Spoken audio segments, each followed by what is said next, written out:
What were we thinking? What the fuck were we thinking? I called the police, but they're not going to get here in time. I'm going to be dead by then. All the others are. If I don't record this, no one will know this happened. My name is Scotty Jones.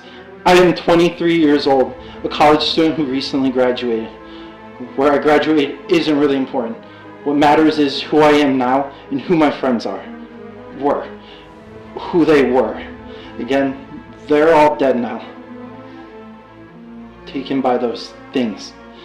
I don't know if you'll see them when you guys come looking for me, but just in case, I'll just leave this to warn you guys. It would have been a full day before I'm recording this.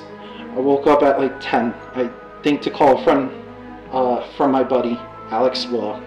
Alex is the oldest of the group, and somewhat is the leader. He's 5'9", about 230 pounds of muscle. If you find him, he'll be wearing a red jacket, long black pants with black and white running shoes. He's got short, blonde hair that's slightly combed.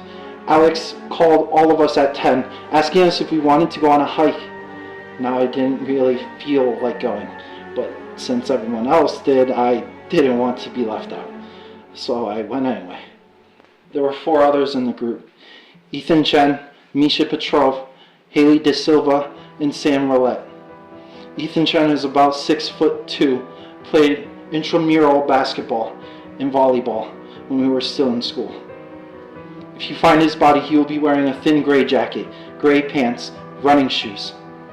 Misha Petrov, Russian kid, is about 6 foot tall on the dot and is wearing a black jacket, dark blue pants, and black shoes. You know what? Fuck it. They're all wearing jackets. Even I'm wearing one. It's 40 degrees outside. Big mistake. When you run your investigation, you will find how we are all tied together. But in short, we're all friends, and Haley and Sam are a couple. They've been dating for about 3 years now, and Sam had told me he was going to propose to her soon. Doesn't matter now, of course. Anyway, I gotta get this out there before it kills me, because it will kill me. Fuck. Yeah, it will kill me. I can't run. I can barely walk. Their bone and their back legs were ripped from their bodies, falling to the floor with a loud thud. The unicorn then quickly took out some thick black thread and a sewing needle, beginning to sew up the wounds on their torsos to prevent the blood from spilling out anymore. Making quick work of the wounds, the bleeding soon came to a stop. "See what the lady can do when provoked, darlings?" Rarity spoke up with a chuckle, throwing the now disembodied limbs across the room at the wall behind her, creating 2 large blood splatters along the foam. "Why are you doing this?" Lavender cried out at the unicorn, tears filling her eyes and running down her cheeks, falling and mixing with the poor blood she lay in. "Well, if you remember, you made a review on Twilight's book of our friendship lessons over the years. Even though we emphasized time and time again that the characters in the book were actual lessons we, as real ponies, learned over our years together, you still made it out that I was the worst, and that I shouldn't be in the position I was in. That review caused me to lose my business and having to start from scratch. My little sister had to move out in order to live a normal, safe, and healthy life. Protests crowded my home and caused me to go into hiding. Whenever I saw my face, every pony now avoids me. You ruined my life, and now I'm going to ruin yours." The unicorn babbled on at the couple, as the critics realized the gravity of their actions, and now the consequences were about to follow. The ponies began to scream, crying out for help, and attempting to stand on their remaining 3 legs. Their cries continued as they tried to break their chain and make a break for the door.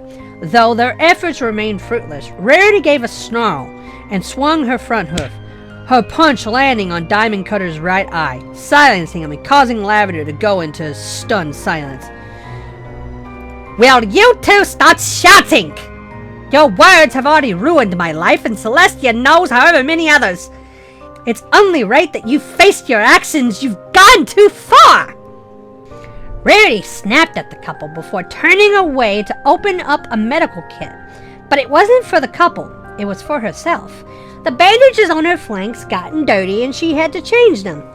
Taking the dirty bandages off, the couple saw that the flesh had been mangled by the scars.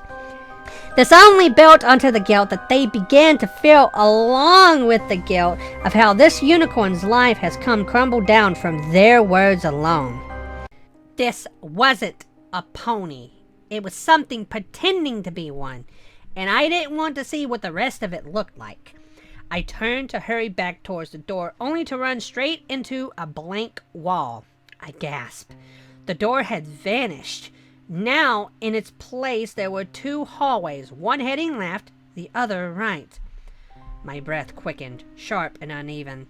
I should have expected this. The layers never stayed the same if I didn't keep my eyes on them long enough. And yet, I still found myself panicking as I heard those heavy footsteps approach.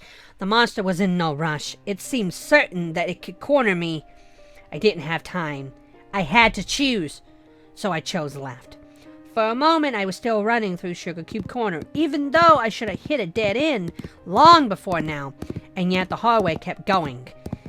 It was pitch black ahead. I didn't know what would await me at any moment. And then, out of the corner of my eye, I saw it. A pony-shaped silhouette. I yelped, jumping back and igniting my horn on instinct. The only thing that still worked normally now. Eyes wide, I prepared myself to be face to face with the monster again. But all that stared back was a plain white, unmoving mannequin. I sighed in relief, but it still did little to quell my fears. I had to keep pushing forward. The monster had to have heard that. It definitely heard that. I raced past mannequin after mannequin. Most of them were bare, but I soon passed some dressed in some beautiful silks and lace, even unfinished. They were unmistakably Rarity's designs. Before I could register it, the floor and walls changed again. I was back in Carousel Boutique. Just like last time, it was dead quiet. No Rarity, no Sweetie Belle. Not even their cat, Opal, was present. Frozen in horror, Lily couldn't tear her eyes away from Emerald Mist's haunting crimson stare. The mysterious pony raised her hoof, beckoning Lily closer, as if daring her to step into the abyss. Trembling, Lily managed to find her voice. Who are you? What do you want? She stammered. Emerald Mist chuckled, a chilling sound that sent shivers down Lily's spine. Oh, little one, she said, her voice raspy and filled with an otherworldly resonance. I am but a vessel trapped between realms. I seek solace and an escape from this twisted existence. Before Lily could react, the green mist surrounding Emerald Mist swirled violently, consuming her completely. When it dissipated, Emerald Mist was gone, leaving behind only a faint sense of dread hanging in the air. From that fateful encounter onwards, Ponyville became plagued by a series of inexplicable occurrences.